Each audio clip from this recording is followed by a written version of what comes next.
चलो बच्चों, आज बाल सभा है ना जी। तो हम लोगों ने कविता भी कर लिया। अब क्या सुनाएंगे? कहानी हम सुनाएंगे, ठीक है। अगर वो कहानी अच्छी लगेगी तो तुम लोग बाद में क्या करना? ताली बजाना। अभी नहीं बाद में, ठीक है। देखो, एक गांव था, सुनो पहले मेरी बात अच्छे से। हाँ, एक गांव था, वहां पे एक परिवार रहते थे।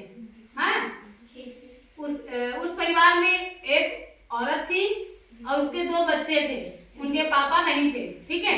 कौन कौन था? एक औरत थी और उनके 2 बच्चे थे। और उन बच्चों में एक लड़का था और एक लड़की। एक लड़का था, एक लड़की थी, ठीक है। तो वो दोनों बच्चे रहते थे और उसकी माँ रहती थी, ठीक है।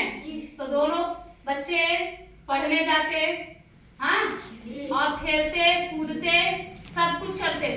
लेकिन जो काम था वो कौन करता था? अपने मम्मी के साथ हाथ बटाने का काम कौन करता था? वो लड़की। कौन करती थी? लड़की। और लड़का काम नहीं करता था। लड़का सिर्फ पढ़ने जाता और अपनी बहन के साथ खेलता और बाकी मम्मी के साथ काम करने में हाथ कौन बटाता था? लड़की। तो एक दिन उसकी मम्मी बाजार से खूब ढेर सारे बिस्कुट लाई, समोसे लाई, चॉकलेट्स लाई, ठीक है। तो जब वो सामान देने लगी, लड़की को भी और लड़के को भी, तो 2 सामान, 3 चॉकलेट लाई थी और 3 समोसे लाई थी और 3 बिस्कुट लाई थी। उसने लड़कों को 2 दिया, 2 समोसे दिया, 2 चॉकलेट दिया, 2 बिस्कुट दिया। और जो लड़की थी उसको सब चीज एक एक दिया, 1 चॉकलेट, 1 बिस्कुट, 1 समोसा। और लड़के को क्या मिला? ज्यादा, और लड़की को क्या मिला? कम। तो उसकी मम्मी बोली कि ये मेरा राजा बेटा है, इसको मैं ज्यादा दूंगी और अपनी बेटी को कम दे दी और लड़के को ज्यादा दे दी। तो क्या ये सही है? गलत। क्योंकि जब लड़का पढ़ने जाता है, बिटिया भी पढ़ने जाती है, बेटा भी पढ़ने जाता है, बेटी तो हाथ काम में मदद करती, हाथ बटाती है, और जबकि लड़का हाथ काम में मदद नहीं करता ना, तो तब भी उसको मम्मी को क्या चाहिए? दोनों को क्या करना चाहिए? पढ़ाई लिखाई के साथ साथ काम भी दोनों से करवाना चाहिए। क्योंकि बेटी बेटा क्या है? बराबर। क्या है बेटी बेटा? बराबर। बेटी बेटा बराबर है। तो उसकी मम्मी को क्या चाहिए? दोनों को कितना कितना देना चाहिए सामान?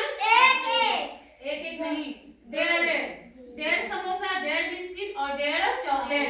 तो मतलब कहने का मतलब क्या है? दोनों को बराबर देना चाहिए। बराबर देना चाहिए ना? हाँ, एक को कम, एक को ज्यादा देना चाहिए। अगर तुम्हारे घर में मम्मी, तुम और भाई साथ में बैठ के कोई चीज लोगे, मम्मी एक को ज्यादा देगी, एक को कम देगी, तो गुस्सा लगेगी कि अच्छा लगेगा कि बुरा लगेगा? बुरा लगेगा ना।